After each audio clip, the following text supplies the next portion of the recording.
Hallelujah. ದೇವರ ನಾಮಕ್ಕೆ ಸ್ತೋತ್ರ ಉಂಟಾಗಲಿ. ಈ ದೇವರ ನಮಗೆ ಮಹಿಮೆ ಉಂಟಾಗಲಿ. ಈ ದಿನ ಶುಭ ಶುಕ್ರವಾರವಾಗಿದೆ. ಈ ದಿನ ದೇವರು ಅಂದರೆ ಕ್ರಿಸ್ತನ ಯೇಸು ಸ್ವಾಮಿ ನಮಗೋಸ್ಕರವಾಗಿ ತನ್ನ ರಕ್ಷಣೆಯನ್ನು ನೀಡುವುದಕ್ಕೋಸ್ಕರವಾಗಿ ತನ್ನನ್ನು ತಾನೇ ಒಪ್ಪಿಸಿಕೊಟ್ಟಂಥ ದಿನ, ಅದೇ ಶುಭ ಶುಕ್ರವಾರ ಎಂಬುದಾಗಿ ಹೇಳಲ್ಪಡುತ್ತದೆ. ಈ ಶುಭ ಶುಕ್ರವಾರದ ದಿನದಂದು 5ನೇ ವಾಕ್ಯವನ್ನು ನಾನು ಮಾತನಾಡುವಂತೆ ದೇವರು ಮಾಡಿದ ಅವಕಾಶಕ್ಕಾಗಿ ಮೊದಲನೇದಾಗಿ ನಾನು ದೇವರಿಗೆ ತುಂಬ ಹೃದಯದಿಂದ ನಾನು ಕೃತಜ್ಞತೆಗಳನ್ನ ವಂದನೆಯನ್ನು ದೇವರಿಗೆ ಸಲ್ಲಿಸ್ತೇನೆ. ಅದೇ ಪ್ರಕಾರವಾಗಿ ಈ ಅವಕಾಶವನ್ನು ಕಲ್ಪಿಸಿದಂಥ ಪಾಸ್ಟರ್ ಹಾಗೂ ಸಭೆಗೆ ನಾನು ವಂದಿಸ್ತೇನೆ ಮತ್ತು ಸ್ತೋತ್ರಗಳನ್ನು ಸಲ್ಲಿಸ್ತೇನೆ. ಈಗಾಗಲೇ ನಾವು 4 ವಾಕ್ಯಗಳನ್ನು ಕೇಳಿದ್ದೇವೆ. ಅದರ ಮುಖಾಂತರವಾಗಿ ದೇವರು ನಮ್ಮೊಟ್ಟಿಗೆ ಸಹ ಮಾತನಾಡಿದ್ದಾರೆ. ಮತ್ತು 5ನೇ ವಾಕ್ಯ ಮುಖ್ಯವಾಗಿ ಏನು ಹೇಳ್ತದೆ ಓದೋಣ. ಯೋಹಾನನು ಬರೆದ ಸುವಾರ್ತೆ 19ನೇ ಅಧ್ಯಾಯ ಅದರ 22ನೇ ವಾಕ್ಯ.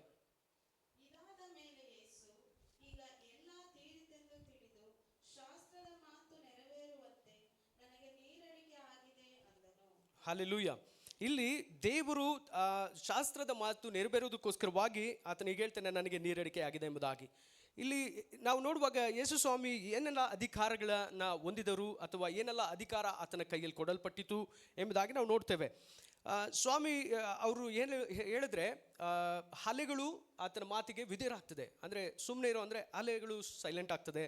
ಮತ್ತು ಕಾನನೂರಿನ ಮದುವೆಗೆ ಸ್ವಾಮಿ ಹೋಗ್ತಾರೆ. ಅಲ್ಲಿ ದ್ರಾಕ್ಷಾರಸದ ಕೊರತೆ ಆಗ್ತದೆ. ಅಲ್ಲಿ ಅವರು ಬಾಣೆಗಳಲ್ಲಿ ನೀರನ್ನು ತುಂಬಿಸಿ ಆ ನೀರನ್ನು ಅವರು ಆಜ್ಞೆ ಮಾಡುವಾಗ ಏನಾಗ್ತದೆ, ಅದು ಬರೀ ಮಾತಲ್ಲೇ ಆ ನೀರು ಏನು ಮಾಡಿತ್ತಂದರೆ ಅದು ದ್ರಾಕ್ಷಾರಸವಾಗಿ ಪರಿವರ್ತನೆ ಆಗ್ತದೆ. ಅದು ಮಾತ್ರವಲ್ಲ, ಹಳೆ ಒಡಂಬಡಿಕೆಯಲ್ಲಿ ನಾವು ನೋಡುವಾಗ ಇಸ್ರೇಲ್ ಜನರು ನೀರಿಲ್ಲದೆ ಅವರು ತವಕಿಸುವಾಗ ಆ ಮೋಶೆ ವಿರುದ್ಧವಾಗಿ ಅವರು ತಿರುಗಿ ಬಿದ್ದಾಗ ಅಲ್ಲಿ ದೇವರು ಹೇಳ್ತಾರೆ, ಅಂದರೆ ಯೇಸು ಸ್ವಾಮಿ ಹೇಳ್ತಾರೆ, ಆ ಬಂಡೆನ ಹೊಡಿ, ಆ ಬಂಡೆಯಿಂದ ನೀರನ್ನು ಕೊಟ್ಟರು. ಹಲ್ಲೆಲೂಯಾ. ದೇವರಿಗೆ ಅಸಾಧ್ಯವಾದುದು ಯಾವುದಿಲ್ಲ. ಯಾಕೆಂದರೆ ದೇವರ ಆಜ್ಞೆಗೆ ಎಲ್ಲ ವಿಧೇಯರಾಗ್ತದೆ. ಅಲ್ಲಿ ನಾವು ನೋಡ್ತೇವೆ, ಬಂಡೆಯಿಂದ ದೇವರು ನೀರನ್ನು ಕೊಡ್ತಾರೆ. ಆದರೆ ಇಲ್ಲಿ ನನಗೆ ದಾಹ ಆಗ್ತಿದೆ ಅಥವಾ ನನಗೆ ನೀರಡಿಕೆ ಆಗ್ತದೆ ಎಂಬುದಾಗಿ ದೇವರು ಹೇಳ್ತಾರೆ.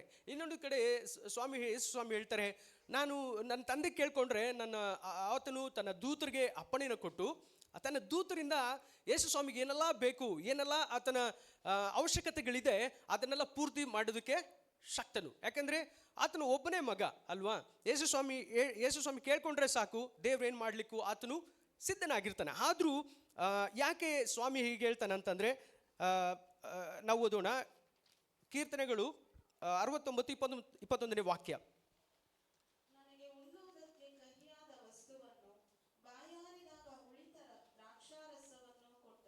ಇದನ್ನು ಯಾರು ಬರೀತಿದ್ದಾರೆ? ದಾವೀದ ಬರೀತಿದ್ದಾನೆ. ಯಾವಾಗ? ಸುಮಾರು ವರ್ಷಗಳ ಹಿಂದೆ ಅವನಿಗೆ ದೇವರು ದರ್ಶನದಲ್ಲಿ ಹೇಳ್ತಿದ್ದಾರೆ. ಯೇಸು ಸ್ವಾಮಿಗೆ ಅನೇಕ ವರ್ಷಗಳ ನಂತರವಾಗಿ ಆತನು ಶಿಲುಬೆಯಲ್ಲಿರುವಾಗ ಆತನಿಗೆ ಏನು ಕೊಡ್ತಾರೆ? ಕಹಿಯಾದ ಅಥವಾ ಉಳಿತ ರಸವನ್ನು ಆತನ ಬಾಯಿಗೆ ಕೊಡ್ತಾರೆ. Amen, hallelujah. ಇಲ್ಲಿ ನಾವು ನೋಡ್ತೇವೆ, ಈ ಮಾತನ್ನು ನೆರವೇರಿಸುವುದಕ್ಕೋಸ್ಕರ ಯೇಸು ಸ್ವಾಮಿ ಆ ಶಿಲುಬೆಯಲ್ಲಿ 5ನೇ ಮಾತಾಗಿ ಆತನು ದೇವರು ಕೊಟ್ಟಂಥ ದೇವರಿಂದ ಹೇಳಲ್ಪಟ್ಟಂಥ ಪ್ರವಾದನ ಮಾತದು. ಆ ಮಾತನ್ನು ನೆರವೇರಿಸುವುದು ಆತನ ಚಿತ್ತವಾಗಿತ್ತು. ಆದ್ದರಿಂದ ಅವನು ಹೇಳ್ತಾನೆ, ಸ್ವಾಮಿ ಹೇಳ್ತಾರೆ, ನನಗೆ ನೀರಡಿಕೆ ಆಗಿದೆ ಎಂಬುದಾಗಿ. ಮತ್ತು ಎರಡನೇದಾಗಿ ನಾವು ನೋಡ್ತೇವೆ, ಮೊದಲನೇದಾಗಿ ದೇವರ ಚಿತ್ತವನ್ನು ನೆರವೇರಿಸುವುದು, ಎರಡನೇದು ಉಳಿತ ರಸವನ್ನು ತೆಗೆದು ನಮ್ಮ ಜೀವಿತದಿಂದ ಹೊರಗೆ ಹಾಕುವುದು ಆತನ ಉದ್ದೇಶವಾಗಿತ್ತು. ನಾವು ಅದೇ ವಾಕ್ಯದಲ್ಲಿ ಓದುವಾಗ ಕೀರ್ತನೆಯಲ್ಲಿ ನಾವು ನೋಡ್ತೇವೆ, ಉಳಿ ಅನ್ನುವುದು ಅದು ಪಾಪಕ್ಕೆ ಹೋಲಿಕೆಯಾಗಿದೆ ಅಥವಾ ಪಾಪಕ್ಕೆ ಸಮವಾದ ಪದ ಎಂಬುದಾಗಿ ನಾವು ನೋಡ್ತೇವೆ. ಪಾಪ ಎಲ್ಲಿ ಆರಂಭವಾಯಿತು? ಆದಿಕಾಂಡದಲ್ಲಿ ಪಾಪ ಆರಂಭವಾಗ್ತದೆ ಅಥವಾ ಉತ್ಪತ್ತಿ ಆಗ್ತದೆ. ಎಲ್ಲಿ? ಆದಮ ಮತ್ತು ಅವಳು.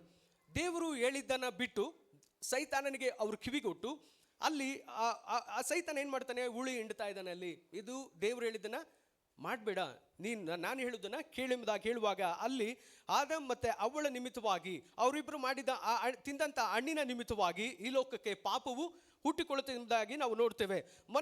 ಎಲ್ಲ ಮನುಷ್ಯ ಜಾತಿಗಳಿಗೆ ಏನಾಯಿತು? ಪಾಪಕ್ಕೆ ಗುರಿ ಆಗ್ತೇವೆ. ಅಲ್ಲಿವರೆಗೂ ಲೋಕದಲ್ಲಿ ಪಾಪ ಇರಲಿಲ್ಲ. ಅವರಿಬ್ಬರಿಂದ ಪಾಪವು ಈ ಲೋಕದಲ್ಲಿ ಹುಟ್ಟಿದ್ದನ್ನು ನಾವು ನೋಡ್ತೇವೆ. ಇದು ಸೈತಾನನ ಕುತಂತ್ರಕ್ಕೆ ಬಲಿಯಾಗಿ ಅವರು ದೈವ ಮಾನವರಾಗಿದ್ದರು, ಅವರು ದೇವರಿಂದ ಸೃಷ್ಟಿಸಲ್ಪಟ್ಟವರಾಗಿದ್ದರು. ಆದರೆ ಅವ್ರು ಏನಾಗ್ತಾರೆ? ಅವ್ರಿಗೆ ತಪ್ಪು ಒಳ್ಳೆಯದು ಗೊತ್ತಾಗ್ತಿದೆ. ಆದ್ದರಿಂದ ಅವ್ರು ಏನು ಮಾಡ್ತಾರೆ? ನರರೂಪವನ್ನು ಅವರು ಹೊಂದಿಕೊಳ್ತಾರೆ. ಇದೇ ಕಾರಣದಿಂದ ಭೂಲೋಕದಲ್ಲಿ ಮನುಷ್ಯರೆಲ್ಲ ಪಾಪಿಗಳಾಗಿ ಮಾರ್ಪಟ್ಟರು. ಅದರ ನಿಮಿತ್ತನೇ ಯೇಸು ಸ್ವಾಮಿ ಲೋಕಕ್ಕೆ ಬರಬೇಕಾಯಿತು. ಹೇಗೆ ನಾವು ಈಗ ಹಾಲಿಗೆ ಒಂದು ಹನಿ ಹುಳಿಯನ್ನು ಹಾಕಿದ್ರೆ ಏನಾಗ್ತದೆ? ಹಾಲು ಕೆಟ್ಟು ಹೋಗ್ತದೆ. ಹಾಗೆ ಆ ಒಂದು ಹುಳಿ ನಮ್ಮ ಜೀವಿತದಲ್ಲಿ ಪಾಪವಾಗಿ ಮಾರ್ಪಡ್ತಲ್ವಾ? ಆ ಪಾಪವನ್ನು ಆತನು ತೆಗೆದು ಹಾಕಬೇಕೆಂಬುದಾಗಿ ಆ ಹುಳಿಯನ್ನು ಆ ಹುಳಿ ರಸ ಆತನು ಸ್ವೀಕರಿಸುವಾಗ ಏನಾಗ್ತದೆ? ಆ ಹುಳಿ ಅಥವಾ ಆ ಪಾಪ, ನಮ್ಮಲ್ಲಿದ್ದಂಥ ಪಾಪಗಳನ್ನು ಆತನು ತೆಗೆದುಕೊಳ್ಳಬೇಕೆಂಬುದಾಗಿ ಆತನು ಅದನ್ನು ಒಪ್ಪಿಕೊಳ್ಳುತ್ತಾನೆ ಎಂಬುದಾಗಿ ನೋಡ್ತೇವೆ. ಹಲ್ಲೆಲೂಯ.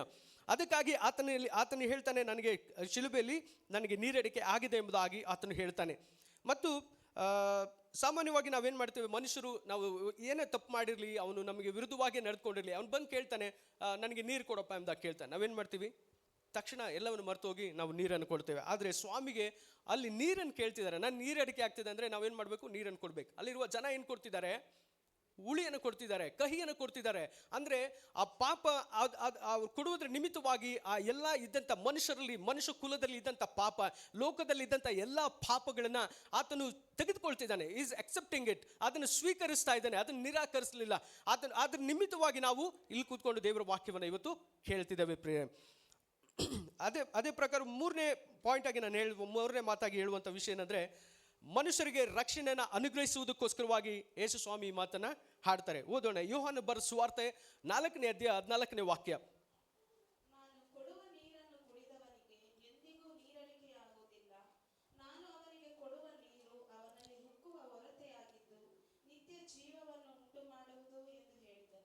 ಇಲ್ಲಿ ನಾವು ಓದುವಾಗ ಇಲ್ಲಿ ಸಮಾರ್ಯ ಪಟ್ಟಣಕ್ಕೆ ಆತನು ಬರ್ತಾ ಇದ್ದಾನೆ. ಯೇಸು ಸ್ವಾಮಿ ಆ್ಯಕ್ಚುಲಿ ನೋಡ್ಬೇಕಂದ್ರೆ ಯಹೂದರು ಅಂದ್ಕೊಂಡ್ರು ಯಹೂದರಿಗೋಸ್ಕರ ಮಾತ್ರ ಆತನು ಬಂದಿದ್ದಾನೆ ಅಂತ ಅಲ್ಲ.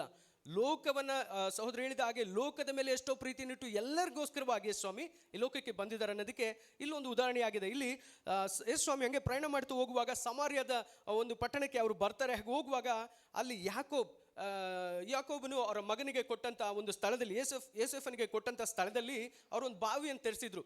ಆ ಬಾವಿ ಕೋರಿಸಿದ್ರಲ್ಲ, ಆ ಬಾವಿಯಿಂದ ಅವಾಗ ಆಗಿನ ಕಾಲದಲ್ಲಿ ಏನು ಮಾಡ್ತಿದ್ರು? ಬಾವಿಯಿಂದ ನೀರನ್ನು ಸೇದಿ ಅವರು ಬಳಸ್ತಾ ಇದ್ರು.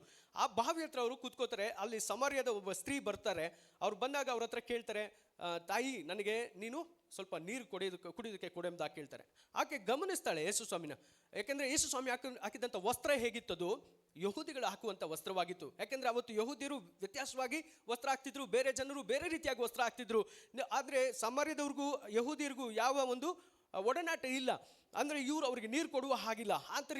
ಆ ರೀತಿಯಾದಂಥ ಪದ್ಧತಿಗಳಿತ್ತು. ಆದ್ದರಿಂದ ಸ್ವಾಮಿ, ನೀವು ಯಹೂದ್ಯರಾಗಿದ್ದರೂ ನನ್ನ ಬಳಿ ನೀವು ನೀರು ಕೇಳುವುದು ಹೇಗೆ ಎಂಬುದಾಗಿ ಅಂದರೆ ನೀವು ಕೇಳ್ತಾರೆ. ಆಮೇಲೆ ಯೇಸು ಸ್ವಾಮಿ ಹೇಳ್ತಾರೆ, ನಾನು ಕೊಡುವ ನೀರು ನಿನಗೆ ಗೊತ್ತಿಲ್ಲ ನಾನು ಯಾರೆಂಬುದಾಗಿ. ಯಾಕೆಂದರೆ ಅವರು ಸ್ವಾಮಿ ಎಂಬುದಾಗಿ ಗೊತ್ತಿಲ್ಲ, ಅವ್ರಿಗೇನು ಅಂತ ಅರ್ಥ ಆಗ್ತಿಲ್ಲ. ಆದರೆ ನೀನು ನನ್ನನ್ನು ಕೇಳಿಕೊಳ್ಳೋದಾದರೆ, ನಾನು ಕೊಡುವ ನೀರು ನೀನು ಕುಡಿಯೋದಾದರೆ ನಿನಗೆ ಮತ್ತೆ ಬಾಯಾರಿಕೆ ಆಗುವುದಿಲ್ಲ ಎಂಬುದಾಗಿ ನಾವು ನೋಡ್ತೇವೆ. ಆದರೂ ಅವಾಗ ಆ ಮಾತನ್ನು ಹೇಳುವಾಗ ಆಕೆ ಹೇಳ್ತಾಳೆ, ಸ್ವಾಮಿ ನೀವು ಪ್ರವಾದಿ ಎಂಬುದಾಗಿ ನಾನು ಬಲ್ಲೆನು ಎಂಬುದಾಗಿ ಹೇಳ್ತಾಳೆ. ಅವಾಗ ನೀವು ಯಾಕೋಬನಿಗಿಂತ ದೊಡ್ಡವರೋ ಎಂಬುದಾಗಿ ಕೇಳ್ತಾರೆ. ಆದರೆ ದೇವರು ಎಂಬುದಾಗಿ ಅವಳಿಗೆ ಗೊತ್ತಿಲ್ಲ. ನಿನಗೆ ಗೊತ್ತಿದ್ರೆ ನಾನು ಕೊಡುವ ನೀರು ಕುಡಿಯುವುದಾದರೆ ನಿನಗೆ ಮತ್ತೆ ನಿನ್ನ ಜೀವನ ಪರ್ಯಂತ ನೀರಡಿಕೆ ಆಗುವುದಿಲ್ಲ ಎಂಬುದಾಗಿ ಹೇಳ್ತಾನೆ. ಅದೇ ಪ್ರಕಾರವಾಗಿ ಇವತ್ತು ನಮ್ಮ ಜೀವಿತದಲ್ಲಿಯೂ ಅಷ್ಟೇ. ಯಾಕೆಂದರೆ ನಾವು ಹಳೆ ಒಡಂಬಡಿಕೆಯಲ್ಲಿ ನೋಡುವಾಗ ಇಸ್ರೇಲ್ ಜನರಿಗೆ ದೇವರು ಕೊಟ್ಟ ಆ ಬಂಡೆಯಿಂದ ನೀರು ಕುಡಿದ್ರು. ಅವರು ಆ ನೀರು ಕುಡಿದಾಗ ಮತ್ತೇನಾಯ್ತು? ಅವರಿಗೆ ದಾಹವಾಯಿತು. ಆದರೆ ಇವತ್ತು ದೇವರು ಶಿಲುಬೆಯಲ್ಲಿ ತನ್ನ ಶರೀರ ಹೊಡೆಯಲ್ಪಟ್ಟಿತು. ಆಮೇನ್. ಆತನ ಶರೀರ ಊಣಲ್ಪಡುವ ರೀತಿಯಲ್ಲಿ ಆತನ ಶರೀರ ಹೊಡೆಯಲ್ಪಟ್ಟಿದೆ. ಅವನ ಶರೀರ ಅಂದರೆ ಈಟಿಯಿಂದ ಅವರನ್ನು ಚುಚ್ಚಿದ್ದಾರೆ. ಅವನ ಶರೀರದಿಂದ ಇದ್ದಂಥ ಎಲ್ಲ ರಕ್ತಗಳು ಸುರಿತಾ ಇದೆ. ಆ ರಕ್ತದ ನಿಮಿತ್ತವಾಗಿ ನಮಗೆ ನಿತ್ಯಕ್ಕೂ ಏನು ಮಾಡಿದ್ದಾರೆ? ದೇವರು ಬಾಯಾರಿಕೆ ಆಗದ ಹಾಗೆ, ಆತನು ಎಂದಿಗೂ ನಮಗೆ ನೀರಡಿಕೆದ ಆಗದ ಹಾಗೆ, ಅಂದರೆ ದೇವರು ನಮಗೆ ನಿತ್ಯವಾದ ರಕ್ಷಣೆಯನ್ನು ಆತನು ಕೊಟ್ಟಿದ್ದಾನೆ. ಹಲ್ಲೆಲೂಯಾ. ಆತನ ರಕ್ತ ಇಲ್ಲದೆ ಹೋಗಿದ್ರೆ ಇವತ್ತು ಯಾರು ನಾವು ಇಲ್ಲಿ ಕೂರ್ತಿರ್ಲಿಲ್ಲ, ಆತನ ರಾಜ್ಯದಲ್ಲಿ ನಾವು ಸೇರ್ತಿರ್ಲಿಲ್ಲ, ಆತನ ರಕ್ಷಣೆ ನಮಗೆ ಒದಗುತ್ತಿರಲಿಲ್ಲ ಎಂಬುದಾಗಿ ಈ ವಾಕ್ಯದ ಮುಖಾಂತರವಾಗಿ ನಾವು ತಿಳಿದುಕೊಳ್ತೇವೆ. ಹಲ್ಲೆಲೂಯಾ. ನಾಲ್ಕನೇದಾಗಿ ನಾವು ನೋಡ್ತೇವೆ, ಮನುಷ್ಯರಿಂದ ನೀರಡಿಕೆಯನ್ನು ಆತನು ತೆಗೆದು ಹಾಕಬೇಕೆಂಬುದಾಗಿ ಆತನು ಈ ಲೋಕಕ್ಕೆ ಬಂದನು. ಆ ಮಾತನ್ನು ಆತನು ಹೇಳ್ತಾನೆ. ಒಂದು ದಿ ಗ್ರೇಟ್ ಅಲೆಕ್ಸಾಂಡರ್ ಎಂಬ ಒಬ್ಬ ವ್ಯಕ್ತಿ, ಆತನು ಪ್ರಯಾಣ ಮಾಡಿ ಹೋಗ್ತಾ ಇರ್ತಾನೆ. ಆತ ಒಬ್ಬ ದೊಡ್ಡ ರಾಜ. ಮೆಡಿಟೇರಿಯನ್ ಮತ್ತು ಬೇರೆ ರಾಷ್ಟ್ರಗಳನ್ನು ಆತನು ಗೆದ್ದಿರ್ತಾನೆ. ಅವನು ಗೆದ್ದವನಾಗಿ ಈಗಿನ ಥರ ವ್ಯವಸ್ಥೆಗಳು ಇರೋದಿಲ್ಲ, ಅಂಗಡಿಗಳು ಇರೋದಿಲ್ಲ. ಅವನು ಪ್ರಯಾಣ ಮಾಡಿ ಹೋಗುವಾಗ ಅವನಿಗೆ ನೀರಡಿಕೆ ಆಗ್ತದೆ. ಆ ಅರಸನಿಗೆ ಅಲ್ಲಿ ನೀರು ಸಿಗುವುದಿಲ್ಲ ಕುಡಿಯೋಕ್ಕೆ. ಅಲ್ಲಿ ಒಬ್ಬ ಭಿಕ್ಷಕ ಕೂತ್ಕೊಂಡಿರ್ತಾನೆ, ಅವನ ಹತ್ರ ನೀರಿರ್ತದೆ. ಇವರು ಅಲ್ಲಿ ಹೋಗಿ ಅವನ ಹತ್ರ ಇಳಿದು ಹೋಗಿ ನೀರನ್ನು ಕೇಳ್ತಾರೆ, ನನಗೆ ನೀರು ಕೊಡಿ ಎಂಬುದಾಗಿ, ಕುಡಿಯೋಕ್ಕೆ ನೀರು ಕೊಡಿ ಎಂಬುದಾಗಿ ಕೇಳ್ತಾನೆ. ಅವಾಗ ಆ ಭಿಕ್ಷುಕ ಹೇಳ್ತಾನೆ, ನೀವು ಯಾರೆಂಬುದಾಗಿ. ಅವನು ಹೇಳ್ತಾನೆ, ನಾನು ದೊಡ್ಡ ಅರಸ, ಈ ಲೋಕನ ನಾನು ಗೆದ್ದಿದ್ದೀನಿ, ನಾನು ನೀರು ಕೊಡೋದಾದರೆ ನೀನೇನು ನನಗೆ ಕೊಡ್ತೀಯ ಅಂತ ಕೇಳ್ತಾನೆ. ಅವಾಗ ಅವನು ಹೇಳ್ತಾನೆ, ನಾನು ಈ ಲೋಕನೆಲ್ಲ ಗೆದ್ದಿದ್ದೀನಿ, ಇಷ್ಟೆಲ್ಲ ರಾಜ್ಯ ನನ್ನ ಕೈಯಲ್ಲಿದೆ, ನನ್ನ ಹತ್ರ ಬೆಳ್ಳಿ ಬಂಗಾರ ಇದೆ, ನನ್ನ ಹತ್ರ ಅನೇಕ ವಸ್ತುಗಳಿದೆ, ಈ ಲೋಕನ ನಾನು ಜಯಿಸಿದ್ದೀನಿ, ನೀನೇನು ಬೇಕಾದ್ರೆ ಕೇಳುವ ನಾನು ಕೊಡ್ತೀನಿ ಅಂತ. ಅವನು ಹೇಳ್ತಾನೆ, ನನಗೇನು ಬೇಡಪ್ಪ, ಈಗ ನನ್ನ ಹತ್ರ ಇರೋದು ನೀರು. ಈ ನೀರು ನಿನಗೆ ಕೊಡದೆ ಹೋದರೆ ನೀನು ಸಾಯ್ತೀಯ. ಈ ನೀರು ನಾನು ಇಟ್ಕೊಂಡಿದ್ರೆ ನಾನು ಬದುಕ್ತೀನಿ. ಅಂದರೆ ಈ ನೀರು ನಿಮಿತ್ತವಾಗಿ ನಾನು ಬದುಕಕ್ಕೆ ಸಾಧ್ಯ. ಆ ನೀರು ನಿನ್ಗೆ ಇಲ್ಲದೆ ಹೋದರೆ ನೀನು ಸಾಯ್ತೀಯ. ದೇವರ ವಾಕ್ಯ ಹೇಳ್ತದೆ, ಈ ಲೋಕನೆಲ್ಲ ಒಬ್ಬ ವ್ಯಕ್ತಿ ಸಂಪಾದನೆ ಮಾಡಿಕೊಂಡ್ರು ಅವನ ಆತ್ಮ ನಷ್ಟಪಟ್ಟರೆ ಏನಾಗ್ತದೆ? ಏನೂ ಪ್ರಯೋಜನ ಇಲ್ಲ, ಏನೂ ಲಾಭವಿಲ್ಲ. ಅದೇ ಇವತ್ತು ನಾವು ತಿಳ್ಕೋಬೇಕು. ನಮ್ಮ ಜೀವಿತದಲ್ಲಿ ಯೇಸು ಎಂಬುವ ನೀರು ನಮ್ಮಲ್ಲಿ ಇಲ್ಲದೆ ಹೋದರೆ, ಯೇಸು ಎಂಬುವ ನೀರು ನಮ್ಮ ಜೀವಿತದಲ್ಲಿ ಒಂದು ವೇಳೆ ಇಲ್ಲದೆ ಹೋದರೆ, ನಮ್ಮ ಹತ್ರ ಏನು ಬೇಕಾದ್ರೆ ಇರ್ಬೋದು, ನಮ್ಮ ಹತ್ರ ಆಸ್ತಿ ಇರ್ಬೋದು, ಅಂತಸ್ತು ಇರ್ಬೋದು, ಹೆಸರು ಇರ್ಬೋದು, ಹೊಗಳಿಕೆ ಇರ್ಬೋದು, ನಾವು ಏನು ಬೇಕಾಗಿದ್ರೋಗೆ ಇರ್ಬೋದು. ಆದರೆ ಯೇಸು ಸ್ವಾಮಿ ಎನ್ನುವ ನೀರು ನಮ್ಮ ಜೀವಿತದಲ್ಲಿ ನಾವು ಅಳವಡಿಸಿಕೊಳ್ಳದೆ ಹೋದರೆ ನಾವು ಖಂಡಿತವಾಗ್ಲೂ ಏನು ಲಾಭ ಇಲ್ಲ, ನಾವು ಪರಲೋಕ ರಾಜ್ಯಕ್ಕೆ ಹೋಗಲಿಕ್ಕೆ ಸಾಧ್ಯವಿಲ್ಲ. ಆದ್ದರಿಂದ ಯೇಸು ಸ್ವಾಮಿ ಹೇಗೆ ನಮ್ಮ ಜೀವಿತದಲ್ಲಿ ಉಳಿಯನ್ನು ಆತನು ತೆಗೆದು ಹಾಕಿದನು, ಅದು ಹೇಗೆ ಅದನ್ನು ಸ್ವೀಕರಿಸಿಕೊಂಡನು, ನಮ್ಮ ಪಾಪಗಳನ್ನು ಹೇಗೆ ಆತನು ಒಪ್ಪಿಕೊಂಡನು, ಹಾಗೆ ನಾವು ಎಂದಿಗೂ ನಾವು ಮಾಡಿದ ಪಾಪಗಳನ್ನು ಮತ್ತೆ ಮಾಡದೆ, ನಾವು ಮಾಡುವ ತಪ್ಪುಗಳನ್ನು ಮತ್ತೆ ಮಾಡದೆ, ನಾವು ಯಾವಾಗಲೂ ದೇವರ ಪರಿಶುದ್ಧಾತ್ಮನೆಂಬ ಆ ನೀರು, ದೇವರ ಯೇಸು ಸ್ವಾಮಿ ಆಗಿರುವ ಆ ನೀರನ್ನು ಯಾವಾಗಲೂ ನಾವು ಸೇವಿಸುವವರಾಗಿ ಇರ್ತೇವೋ ಆಗ ಸದಾ ಆತನು ನಮ್ಮೊಂದಿಗೆ ಇರುವವನಾಗಿರ್ತಾನೆ ಎಂಬುದಾಗಿ ಹೇಳಿ ಈ ಮಾತನ್ನು ಹೇಳಿ ಮುಗಿಸ್ತೇನೆ. ನಾವೆಲ್ಲೋ ಪ್ರಾರ್ಥಿಸೋಣ.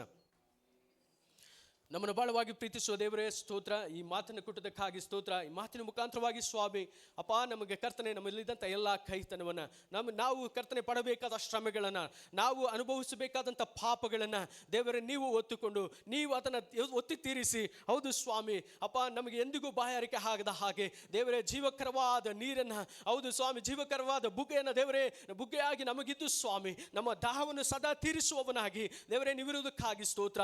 ಈ ಮಾತುಗಳಿಗೆ ಕೊಟ್ಟದಕ್ಕಾಗಿ ಸ್ತೋತ್ರ. ಕೇಳಿದಂಥ ಪ್ರತಿಯೊಬ್ಬರನ್ನ ಆಶೀರ್ವದಿಸಿ ಸ್ವಾಮಿ. ಯೇಸುವಿನ ನಾಮದಲ್ಲಿ ಪ್ರಾರ್ಥಿಸಿ ಬೇಡಿ ಹೊಂದಿಕೊಳ್ತೇವೆ ತಂದೆ.